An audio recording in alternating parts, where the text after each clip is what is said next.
All eyes on Rafah. Social media पर ये trend काफ़ी तेज़ी से फैल रहा है, जहां हर कोई अपनी इंस्टाग्राम स्टोरी पर इसे शेयर कर रहा है। अगर इस पूरे मुद्दे को देखा जाए तो इजराइल ने गजा पट्टी के उस इलाके पर हमला किया जहां फ़िलिस्तीन की आम जनता ने कैंप लगाए हुए थे। रिपोर्ट्स की माने तो इस घटना में 45 आम लोगों ने अपनी जान गंवाई है, जिसमें ज़्यादातर महिलाएं और छोटे बच्चे हैं। सोशल मीडिया पर आपको ऐसे दर्दनाक वीडियोस देखने को मिल जाएंगे जिसे हम यहाँ पर दिखा नहीं सकते हैं। इस वीडियो में डिटेल में समझते हैं कि आखिर ऑल आइज ऑन रफ़ा क्या है, रफ़ा कहाँ पर मौजूद है, रफ़ा में कौन रहता है, इजराइल ने रफ़ा में क्या कुछ किया है, दुनिया इस पर क्या कुछ कह रही है और भारत के रफ़ा मामले पर क्या रुख है। इस वीडियो में आगे बढ़ें उससे पहले आप ज़रूर हमारे चैनल को सब्सक्राइब कर लीजिए। इंस्टाग्राम या फिर फेसबुक पर आप हमें देख रहे हैं तो ज़रूर हमारे पेज को फॉलो कर लें। मेरा नाम है सैयद सोबान, आप देख रहे हैं स्विच। 7 अक्टूबर 2023 से लगातार इजराइल की सेना गजा पट्टी पर हमला कर रही है। इजराइल की नेतन्याहू सरकार ने ये कदम तब उठाया था जब इजराइल पर हमास की तरफ से मिसाइलें दागी गई थीं।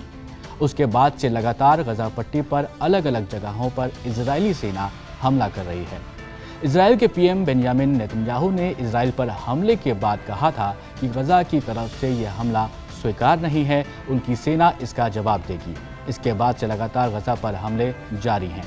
गजा की तरफ से कहा गया है कि अब इन हमलों में लगभग 36,000 लोगों ने अपनी जान गंवा दी है और लगभग 81,000 से ज़्यादा लोग घायल हुए हैं। इजराइल ने यह दावा किया था कि 26 मई को हमास ने कई महीनों बाद तेल अवीव पर हमला किया था और यहाँ पर ये जो शहर है वो इजराइल का शहर है, तेल अवीव जिसे कहा जाता है। तेल अवीव में महीनों बाद सायरन बजे थे, लेकिन इस घटना में किसी भी हताहत की खबर नहीं थी। रफ़ा शहर गजा पट्टी के साउथ में मौजूद है। आप मैप को देखेंगे तो आपको एग्जैक्ट लोकेशन समझ में आएगी। रफ़ा गजा पट्टी का वो इलाका है जो इजिप्ट बॉर्डर के नज़दीक है। यहीं पर वो कैंप था जहां पर इजराइल की तरफ से हमला किया गया था। 6 मई की रिपोर्ट में कहा गया था कि इजरायली आर्मी ने रफ़ा से आम जनता को गजा पट्टी के नॉर्थ की तरफ यानी कि खान यूनिस में माइग्रेट करने के लिए कहा था। यहाँ की पॉपुलेशन लगभग 1,40,000 लोगों की है।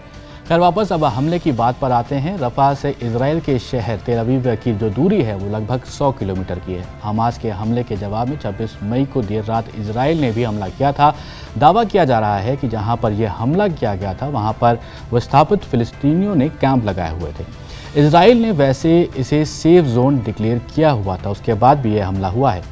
हमास के संचालित स्वास्थ्य मंत्रालय की तरफ से इस बात की जानकारी दी गई थी कि इस हमले में 45 लोग मारे गए थे, जिनका इस वॉर से कोई लेना देना नहीं था। ये आम लोग थे जो अपने परिवारों के साथ कैंप में रह रहे थे। इसी घटना का जो वीडियो सामने निकल कर आया है उसके हिसाब से बताया जा रहा है कि ताल अल सुल्तान के इलाके में भयंकर विस्फोट हुआ और इसके बाद इलाके में भयानक आग लग गई।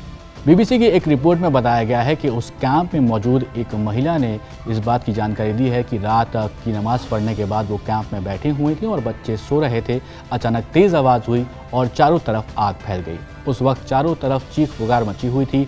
कई रिपोर्ट्स में दावा मिलता है कि यहाँ जो मौतें हुई हैं उसमें ज़्यादातर लोग आम थे और इसमें महिलाएं और बच्चे ज़्यादा तादाद में थीं। वहीं इजरायली सेना ने कहा कि हमला हमास के ठिकाने को बनाया गया था जहां पर हमास के वरिष्ठ नेता इकट्ठा हुए थे और इस हमले में हमास के 2 कमांडर भी मारे गए हैं। हालांकि इजरायली सेना ने यह भी कहा है कि इस घटना के लिए उसके बारे में उसकी जानकारी उनको है और यहाँ जो घटना हुई है वो काफ़ी दुखद है। इजरायली सेना ने समीक्षा करने की बात कही है इस पूरे हमले की। इजराइल के शीर्ष सैन्य अभियोजक यिफत तोमर यरूशलेमी का कहना है कि इस तरह के वॉर में ऐसी घटनाएं हो जाती हैं जिन्हें नहीं होना चाहिए। उन्होंने इस हमले में मासूम लोगों को हुए नुकसान के लिए दुख जताया है। इजरायली सरकार के प्रवक्ता एवी हाइमन ने बताया कि आईडीएफ इस हमले की जांच कर रही है कि यह आग आखिर कैसे लगी थी।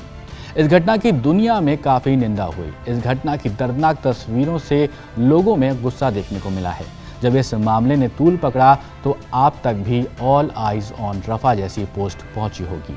एक्टिविस्ट और ह्यूमैनिटेरियन ग्रुप्स ने वेस्टर्न यूरोप, ऑस्ट्रेलिया और हमारे देश भारत में काफ़ी तेज़ी से इसे वायरल होने में अहम भूमिका निभाई है। अब स्लोगन ये जो है वो कहाँ से आया है इसकी भी बात कर लेते हैं और ये इतना वायरल कैसे हुआ। फोर्ब्स की एक रिपोर्ट में कहा गया है कि हो सकता है कि ये स्लोगन रिक पेपरकॉर्न के कमेंट से लिया गया हो। इनका नाम वैसे रिचर्ड पेपरकॉर्न है, लेकिन इन्हें रिक के नाम से जाना जाता है। रिक पेपरकॉर्न ऑक्यूपाइड पैलेस्टीन टेरिटरीज में वर्ल्ड हेल्थ ऑर्गेनाइजेशन यानी कि WHO के डायरेक्टर हैं।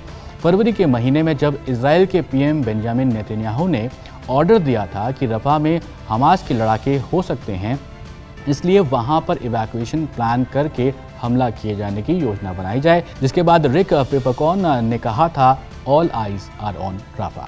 अब बात करते हैं दुनिया इस मामले में क्या कुछ कह रही है। इंटरनेशनल कोर्ट ऑफ जस्टिस ने रफा पर क्या कहा, ये भी बताते हैं आपको। 27 मई को हुए हमले से पहले ICJ ने कहा था कि रफा पर इजराइल को हमले तुरंत रोकने चाहिए। ICJ ने लगातार इस मामले पर सुनवाई चल रही थी। पिछले हफ्ते 13:2 के रेशियो के साथ फैसला आया था कि इजराइल के मिलिट्री ऑपरेशन से जेनोसाइड यानी कि नरसंहार जैसी कंडीशंस हो सकती हैं। यहाँ 13:2 का मतलब है कि 13 जजों ने रफा पर हमला रोकने के पक्ष में वोट दिया था और 2 जजों ने इसका विरोध किया था। भारत को दलवीर भंडारी रिप्रेजेंट कर रहे थे, ये एक जज हैं और वो भी इस पक्ष में थे कि इजराइल को हमला रोकना चाहिए। जो ह्यूमैनिटेरियन ग्रुप्स रफा की आम जनता को मदद पहुंचाना चाहते हैं, उनको भी काफ़ी परेशानी का सामना अब करना पड़ रहा है। मदद को साउथ गजा में पहुंचाने में काफ़ी ज़्यादा मुश्किल हो रही है। इजरायली मिलिट्री का कहना है कि उसने सैकड़ों की तादाद में राहत सामग्री के सामान से भरे ट्रक को केरम शालोम क्रॉसिंग से जाने की इजाज़त दी थी, लेकिन जो ह्यूमैनिटेरियन ग्रुप्स वहाँ पर मौजूद हैं, उनका कहना है कि युद्ध की वजह से एड पहुँचाने में उनको काफ़ी ज़्यादा मुश्किल हो रही है, खासकर साउदर्न गजा में।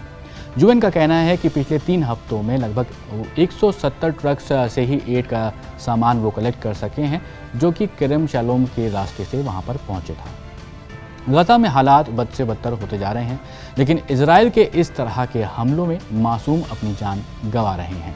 इस पूरे मामले पर आपका क्या कहना है, कमेंट करके ज़रूर बताइएगा। फिलहाल इस वीडियो में इतना ही। आप ऐसे ही वीडियोज़ के लिए देखते रहें स्विच।